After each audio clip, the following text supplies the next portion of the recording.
Hello and great welcome. आज है 30th of April. तो आज मैं आपको करवाऊंगी रूट वर्ड और जिसमें सबसे पहले मैंने लिया है डैम को। जी हाँ, तो आज एक अलग सा ही सीक्वेंस चलेगा जिसमें हम वोकैबलरी तो कंसीडर करेंगे ही करेंगे, साथ में हम जीके को भी लेंगे।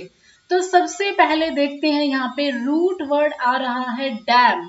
तो डैम का मीन्स होता है पीपल। तो इससे रिलेटेड आज बहुत ही इंपॉर्टेंट वर्ड्स हम पढ़ने वाले हैं।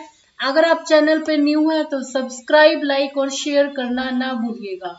तो फर्स्ट स्लाइड में हमने ये देखा था कि डैम का मीनिंग होता है पीपल, एंड इससे रिलेटेड जो भी वर्ड्स होंगे वो बहुत हेल्प करेंगे आपको, क्योंकि देखिए 70 to 80% जो हमारे वर्ड्स बनते हैं वो रूट वर्ड से ही होते हैं।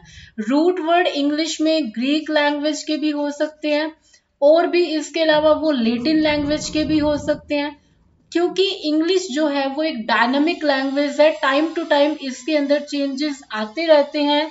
तो रूट वर्ड से काफी इजी हो जाता है एग्जाम में वर्ड्स को देख के रिकॉग्नाइज करना। तो फर्स्ट वर्ड आता है डेमोक्रेसी, मींस लोकतंत्र। हम कहते हैं कि दुनिया में सबसे बड़ी डेमोक्रेसी हमारी इंडिया की है, क्योंकि देखिए अगर बात की जाए कॉन्स्टिट्यूशन की, संविधान की, तो दुनिया में सबसे बड़ा संविधान भी हमारा ही है। सबसे पहले अगर कहें कि किस कंट्री का कॉन्स्टिट्यूशन लिखा गया था, तो वो था यूएसए का। लेकिन लेंथीएस्ट कॉन्स्टिट्यूशन की जब भी हम बात करते हैं तो वो हो जाता है इसमें हमारा प्यारा कंट्री इंडिया। तो यहाँ पर फर्स्ट वर्ड आ रहा है डेमोक्रेसी। कोई भी वर्ड होगा उसको हम ब्रेक करके पढ़ेंगे। तो डेमो का मतलब होता है पीपल, एंड क्रेसी का मतलब होता है रूल करना। तो इसका मतलब जब हम कंबाइन करेंगे तो यहाँ पे इब्राहिम लिंकन जी के द्वारा कही हुई एक बहुत इंपॉर्टेंट जो डेमोक्रेसी की उन्होंने डेफिनेशन दी थी कि government of the people, by the people, and मतलब लोगों की, लोगों के द्वारा और लोगों के द्वारा किया जाने वाला। Of the people, of, by the, इस तरह से हो जाता है। तो ऐसी गवर्नमेंट जो कि इलेक्ट की जाती है, मींस चुनी जाती है लोगों के द्वारा, उसी को बोलते हैं डेमोक्रेसी। क्योंकि देखिए क्रेसी होती है, कई तरह की होती है। ऑटोक्रेसी भी होती है। ऑटोक्रेसी होती थी जिसमें क्या होता था कि एक अकेला पर्सन ही क्या करता था, अपने डिसीजंस लेता था, और जनता जो थी उसमें कोई भी उनकी इन्वॉल्वमेंट नहीं रहती थी। लेकिन डेमोक्रेसी में क्या होता है कि जनता जो होती है वो पार्टिसिपेट करती है। लाइक हम अपना जो भी होता है राइट हमें दिया गया है वोट कास्टिंग का, जिसमें हम अपने क्या करते हैं, वोट को देते हैं और अपने प्रतिनिधि जो होते हैं वो भेजते हैं लोकसभा या राज्यसभा तक, क्योंकि हम डायरेक्टली इन्वॉल्व होते हैं। तो यहाँ पर आप देख सकते हैं ये जो प्ले कार्ड्स रेस किए गए हैं डेमोक्रेसी के लोगों के द्वारा, तो यहाँ पे बहुत अच्छा एक इमेज दिखाया गया है। Yes, the next word is demography. Graphy का मतलब होता है स्टडी, या हम कह सकते हैं डिस्क्रिप्शन, किसी का अध्ययन करना। और यहाँ पर ग्राफी से पहले वर्ड है डेमो, तो इट मीन्स जनसांख्यिकी, लोगों का अध्ययन करना। यहाँ पे हम कह सकते हैं कि scientific study of human population. हम एक और वर्ड यूज कर सकते हैं सेंसस, जो कि होती है जनगणना। हमें पता है कि हमारी हर 10 साल के बाद जनगणना होती है। 10 साल को हम बोल सकते हैं डिकेड। और क्योंकि इस साल जो हमारी जनगणना होनी थी वो नहीं हो पा रही है ड्यू टू द कोविड 19 जो इतना ज्यादा स्प्रेड हो गया, ये पैंडेमिक जो इतनी ज्यादा समस्या खड़ा कर रहा है। तो यहाँ पर आप देख सकते हैं डेमोग्राफी मीन्स ह्यूमन पॉपुलेशन को स्टडी करना ही कहलाता है डेमोग्राफी। तो यहाँ पे साइंटिफिक स्टडी है ह्यूमन पॉपुलेशन की। गवर्नमेंट इसीलिए सेंसस करवाती है सो दैट कि वो पॉलिसीज बना सके, वो योजनाएं बना सके गरीबों के लिए, और बाकी भी हमें पता चले कि हमारी जो कंट्री है उसमें कितना ग्रोथ हुआ है, पूरे दुनिया में हम किस कौन से नंबर पे हैं। और इट्स हम कह सकते कि प्राउड तो नहीं है, बट हम वर्ल्ड में सेकंड नंबर पे हैं, फर्स्ट नंबर पे है China. Next word is demophile, demophil. ये जो वर्ड होता है PHILE, ये होता है फिल एंड इसका मतलब होता है लवर। ये हम कह सकते हैं कि मतलब किसी चीज के प्रति एक अच्छा अट्रैक्शन होना। तो डेमोफिल का मतलब हो जाएगा कि जो लोगों से प्यार करे। एक तरह से एक और वर्ड भी सिनोनिम हम इसका यूज कर सकते हैं, फिल एंथ्रोपिस्ट। फिल मतलब लवर, एंथ्रो का मतलब हो जाता है मैनकाइंड। तो फिलैंथ्रोपिस्ट जो होता है मीन्स जो परोपकार करता है। देखिए कैसे हम करेंगे इसको, ब्रेक करके। फिल का मतलब हमने अभी किया, जो लवर होगा, एंड एंथ्रो का मतलब हो जाता है मैनकाइंड, यानी जो ह्यूमन रेस को प्यार करे या ह्यूमन बींग्स को प्यार करे, एंड पिस्ट यानी इंडिविजुअल के लिए। तो यहाँ पे हम देख सकते हैं डेमोफिल बताया हुआ है कि यहाँ पे एक पिक्चर इस तरह से रिप्रेजेंट हो रही है। एक और यहाँ पर देखिए अजीज प्रेम जी की पिक्चर है, और भी बहुत सारे फिलैंथ्रोपिस्ट है जिन्होंने बहुत अच्छे अच्छे डोनेशंस किए हैं ह्यूमैनिटी के लिए। और यहाँ पे देख सकते हैं सबसे पहला नंबर जो है अजीम प्रेम जी का है, जो कि विप्रो के चेयरमैन भी है। तो होप सो इन्होंने देखिए अलग अलग फील्ड में जिसकी जितनी लंबी यहाँ पे रेड लाइन है उतना ज्यादा उनका कंट्रीब्यूशन है सोसाइटी के लिए, अलग अलग वेलफेयर फंक्शंस के लिए। ओके, तो नेक्स्ट वर्ड हमारे पास आता है डेमोफोब। डेमोफोब को भी हम ब्रेक करके पढ़ेंगे। डेमो का मीनिंग हमने रूट वर्ड ही देखा है कि इसका मतलब होता है पीपल, एंड फोब का मतलब होता है फोबिया, जहां पर क्या हो, फियर हो यानी डर हो। तो फियर ऑफ पीपल को ही हम कहते हैं डेमोफोब। तो आप इस इमेज से यहाँ पर देख सकते हैं बहुत सारा यहाँ पे लोगों का ग्रुप है, एंड यहाँ पे इस पर्टिकुलर पर्सन को आप देखेंगे तो इनकी जो इमेज बन रही है वो कैसी बन रही है, सैड बन रही है, क्योंकि ये लोगों में क्या कर रहे हैं, अच्छा फील नहीं कर रहे हैं।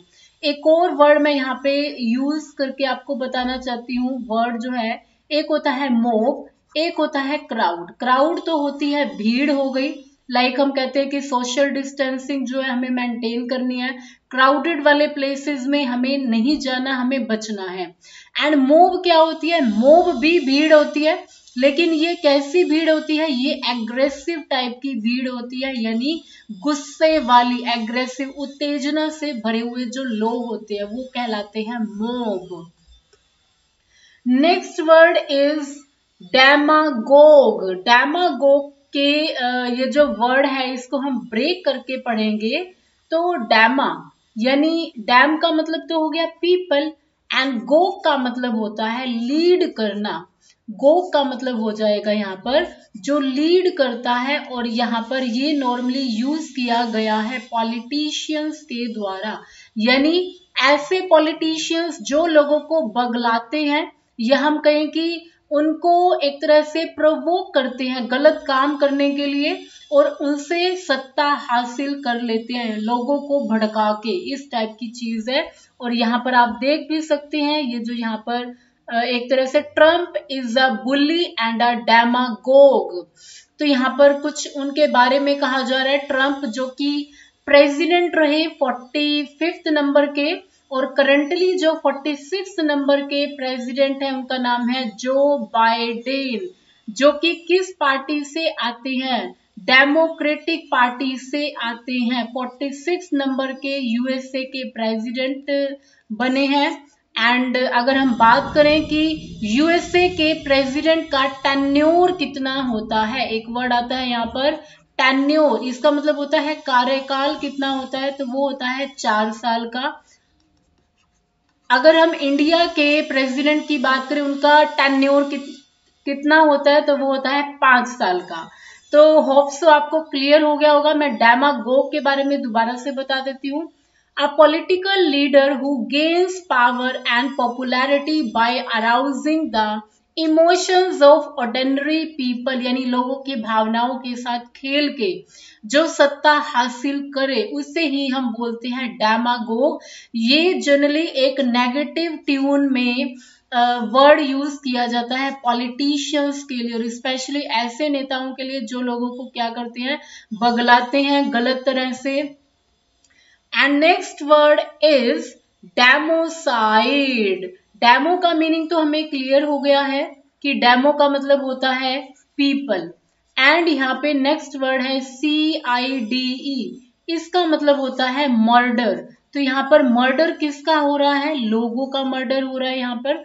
और कौन करवा रहा है, यहाँ पे सरकार करवा रही है। अगर मैं ये कहूं कि एक कंडीशन कहां पर देखी जा सकती है, इंडिया की ही नेबरिंग कंट्री में ये सब हो रहा है, तो ये हो रहा है म्यांमार के अंदर। म्यांमार जिसका पुराना नाम था रंगून, अब वहां पर क्या हो गया है, वहां पर मिलिट्री पावर जो होती है वो ज्यादा डोमिनेंट हो गई है। वहां पर जो डेमोक्रेसी होती है, प्रजातंत्र होता है, उसको कंप्लीटली खत्म कर दिया गया है। बहुत सारे ऐसे नेता थे जो कि डेमोक्रेसी में अपना बड़ा इंपॉर्टेंट रोल अदा कर रहे थे, लाइक ऑंग सांग स्यू की, उनको एक तरह से नजरबंद कर दिया गया है, हाउस अरेस्ट कर दिया गया है।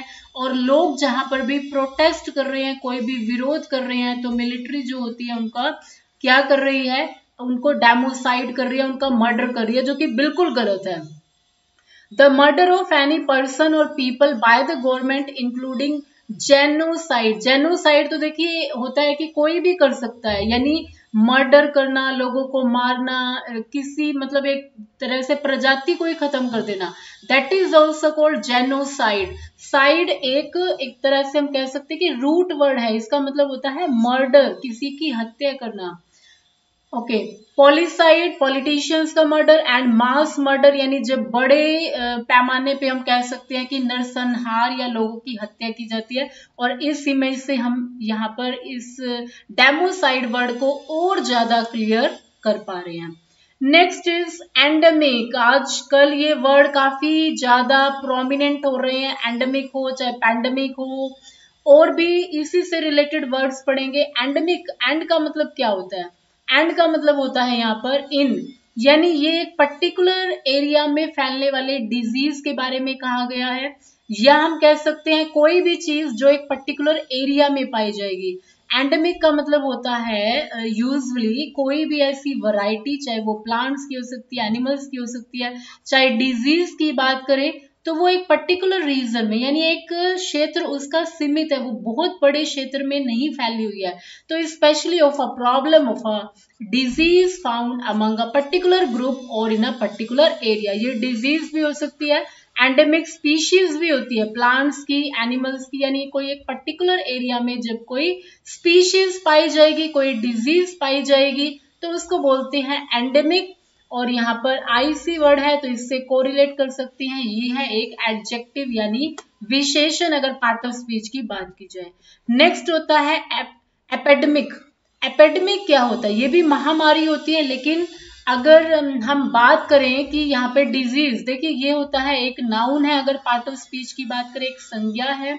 The appearance of a particular disease, कोई एक पर्टिकुलर बीमारी है, वो एक लार्ज नंबर ऑफ पीपल को एक सेम पीरियड में बहुत ज्यादा इफेक्ट कर रही है, यानी यहाँ पे इस पर्टिकुलर रीजन में ही उसका क्या है, क्षेत्र है, यहाँ पर है, चाहे वो इस पर्टिकुलर रीजन में फैली हुई है, तो इसका बहुत ज्यादा एक दायरा नहीं है। एंडेमिक की जब हम बात कर रहे थे, अगर एंडेमिक एक डिजीज के सेंस में बात कर रहे थे, तो उसका दायरा थोड़ा लिमिटेड था, वो किसी एक पर्टिकुलर कम्युनिटी, किसी एक पर्टिकुलर ग्रुप तक ही सीमित थी। और लेकिन अगर हम एपिडेमिक की बात कर रहे हैं तो इसका दायरा बड़ा है।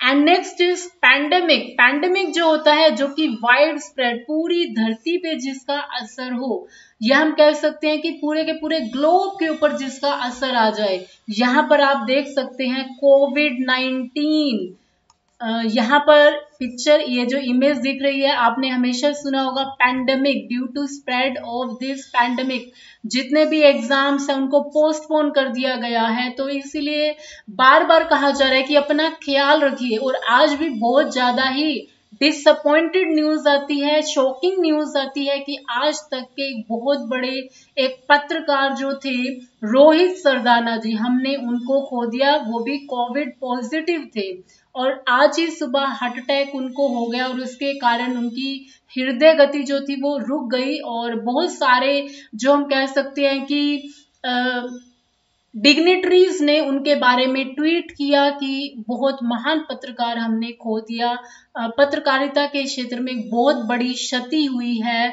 तो हम यही चाहेंगे कि भगवान उनकी आत्मा को शांति दे और उनके परिवार को दुख सहने की ये जो घड़ी है उससे भी एक तरह से बहुत ज्यादा उनकी हेल्प की जाए और जो ये इतना बड़ा पैंडेमिक फैल गया है इस पूरी धरती पे, अब ये खत्म हो जाए। और इसके साथ साथ आप कहीं पे भी जा रहे हैं तो मास्क पहनिए, बचिए ज्यादा से ज्यादा बाहर जाने से। तो यहाँ पर देखिए कोविड का जिक्र आ रहा है, तो कोविड का यहाँ पे मैं आपको फुल फॉर्म बता देती हूँ, इसका नाम क्या है, कोरोना वायरस डिजीज इसकी फुल फॉर्म है। CO से कोरोना, VI से वायरस हो जाएगा एंड D से हो जाएगा डिजीज। तो ये भी आपने ध्यान रखना है क्योंकि 2019 के अंदर इसका पहला केस जो होता है वो देखा गया था, इसीलिए इसको कोविड-19 बोलते हैं। और क्या है देखिए इसकी जो शेप है ये कैसी है, ये क्राउन लाइक है, जैसे एक राजा का क्राउन होता है, मतलब ताज होता है, उस टाइप में इसकी शेप है, तो इसीलिए इसको ये नाम दिया गया है। तो यहाँ पे मैंने आपको कोविड-19 के बारे में भी बताया। पैंडेमिक का मतलब होता है ऐसी महामारी जो कि वर्ल्ड वाइड लेवल पे फैल जाती है। Okay, next word is pandemonium. तो यहाँ पर पैन का मतलब क्या होता है, पैन का मतलब होता है ऑल एंड डैम का मतलब होता है पीपल। डैम का मतलब होता है यहाँ पर पीपल होता है, यानी लोगों के लिए यूज किया गया है। एंड ओडियम यहाँ पर जब कोई भी ओनियम मतलब जहां पर मिसमैनेजमेंट, कंप्लीट कायोस हम कह सकते हैं, कोई मीटिंग हो रही है या यूजुअली आपने पार्लियामेंट जो संसद होती है जब वो चल रही होती है उसकी प्रोसीडिंग्स कई बार ऐसी हो जाती है कि बहुत ज्यादा वहां पे पैंडीमोनियम हो जाता है, मिसमैनेजमेंट, कंप्लीट कायोस हो जाता है, जिसको कहते हैं ना कि बिल्कुल अव्यवस्थित चीजें। और ये आप पिक्चर ये जो है देख सकते हैं, मिसमैनेजमेंट, हेल्टर शेल्टर, जहां पर लोग इधर उधर दौड़ रहे हैं। आज का जो पैंडेमिक चल रहा है वो भी कुछ ऐसे ही है, चाहे ऑक्सीजन सिलेंडर्स को लेने की बात हो या बात हो एक तरह से हॉस्पिटल्स की, वहां पे एडमिट जो है पेशेंट्स को नहीं लिया जा रहा, उनको कईयों को ऐसे केसेस भी आए हैं प्रॉपर ट्रीटमेंट भी नहीं मिल रही है।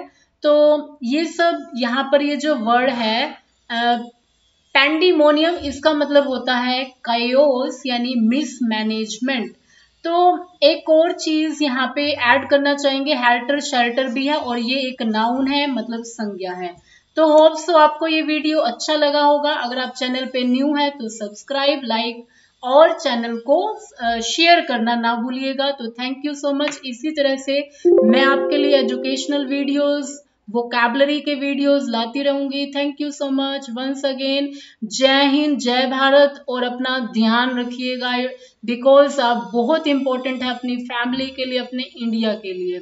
जब भी बाहर जाएं सोशल डिस्टेंसिंग जरूर मेंटेन करें, मास्क जरूर पहने, सैनिटाइज जरूर करें और बहुत ज्यादा जरूरी हो तभी बाहर जाएं। तो थैंक यू वंस अगेन।